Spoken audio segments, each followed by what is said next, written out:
কতটুকু অশ্রু গড়ালে হৃদয়ে জলে সিক্ত, কত প্রদীপ শিখা জ্বালালে জীবন আলোয় দীপ্ত, কত ব্যথা বুকে চাপালে তাকে বলি আমি ধৈর্য।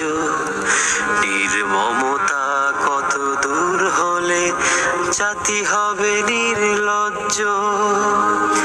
আমি চিৎকার করে কাঁদিতে চাহিয়া করিতে পারিনি চিৎকার। আমি চিৎকার করে কাঁদিতে চাহিয়া করিতে পারিনি চিৎকার। বুকের ব্যথা বুকে চাপাই নিজেকে দিয়েছি ধিক্কার। আজও কানে ভাসে সে